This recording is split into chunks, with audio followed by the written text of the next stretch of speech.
देवी सावित्री मध्य देश के प्रसिद्ध तत्वज्ञानी राजश्री अश्वपति की एकमात्र कन्या थी। अपने वर की खोज में जाते समय उसने शाल्व वंश के राज्य से बाहर निकाले गए वनवासी द्युतम सेन के पुत्र सत्यवान को पति रूप में स्वीकार कर लिया।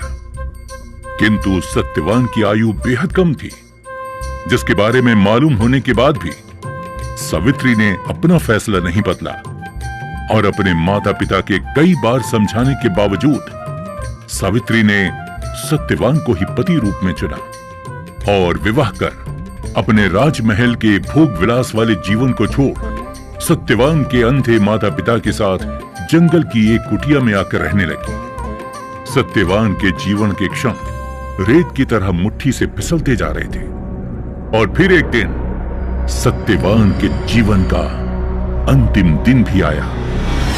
उस दिन सत्यवान जंगल में लकड़ियां काटने निकलने लगे तो सावित्री ने सत्यवान के साथ जंगल जाने की इच्छा जाहिर की और फिर अपने बूढ़े सास ससुर से अनुमति लेकर पति के साथ चली गई। सत्यवान लकड़ियां काटने वृक्ष पर चढ़े, परंतु तुरंत ही उन्हें चक्कर आने लगा और वो कुल्हाड़ी फेंककर नीचे उतर आए। पति का सिर अपनी गोद में रखकर सावित्री उन्हें अपने आंचल से हवा करने लगी। थोड़ी ही देर में उसने भैंसे पर चढ़े हुए काले रंग के सुंदर अंगों वाले, हाथ में फांसी की डोरी लिए हुए, सूर्य के समान तेज वाले एक भयंकर देव पुरुष को देखा। बिना एक पल देर किए उस भयंकर देव पुरुष ने सत्यवान के शरीर से उसके प्राण को फांसी की रस्सी से बांध बलपूर्वक खींच लिया। ये देख सावित्री बेचैन और परेशान हो गई। हे देव, आप कौन हैं और मेरे स्वामी को कहां ले जा रहे हैं? हे तपस्विनी, तुम एक पतिव्रता स्त्री हो, अतः मैं तुम्हें बताता हूं कि मैं यम हूं और आज तुम्हारे पति सत्यवान की आयु पूरी हो गई है। अतः मैं उसके प्राण को बांध कर ले जा रहा हूं।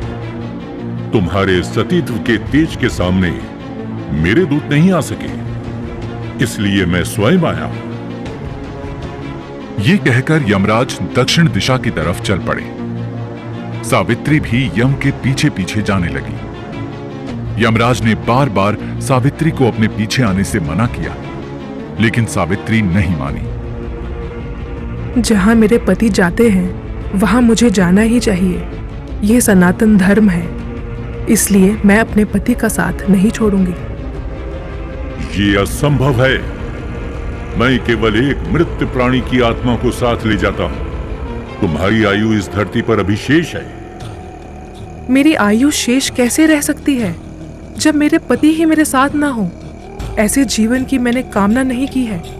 सावित्री की इस दृढ़ निष्ठा और पतिव्रत धर्म से प्रसन्न होकर यमराज ने एक एक करके वरदान के रूप में सावित्री के अंधे सास ससुर को आंखें दी, खोया हुआ राज्य दिया, सावित्री के पिता को 100 पुत्र दिए और सावित्री को लौट जाने को कहा। परंतु सावित्री के प्राण तो यमराज लिए जा रहे थे, वो लौटती कैसे? यमराज ने बेबस होकर कहा, हे देवी, तुम्हारी निष्ठा से प्रसन्न होकर मैंने तुम्हें कई वरदान दिए हैं, किंतु अभी यदि तुम्हें कुछ और चाहिए तो सत्यवान को छोड़कर चाहे जो मांग लो, मैं तुम्हें वो प्रदान करूंगा। हे देव, यदि आप प्रसन्न हैं तो मुझे सत्यवान से 100 पुत्र प्रदान करें। तथास्तु। सावित्री को वरदान देकर यमराज जैसे ही आगे बढ़े, मेरे पति को आप लिए जा रहे हैं और मुझे 100 पुत्रों का वर दिए जा रहे हैं। ये कैसे संभव है? मैं पति के बिना सुख, स्वर्ग और लक्ष्मी किसी की भी कामना नहीं करती। बिना पति मैं जीना भी नहीं चाहती। सावित्री के वचन सुन यमराज के चेहरे पर एक मुस्कुराहट तैर गई। देवी सावित्री, तुम न केवल पतिव्रता हो बल्कि बेहद बुद्धिमान और चतुर स्त्री भी हो। मैं वचनबद्ध हूं और इसलिए तुम्हारे पति को जीवन दान देता हूं। वचनबद्ध यमराज ने सत्यवान के सूक्ष्म शरीर को पाश मुक्त करके सावित्री को लौटा दिया और सत्यवान को 400 वर्ष की नवीन आयु प्रदान की। इस तरह पतिव्रता सावित्री ने यमराज से अपने पति के जीवन को पा लिया।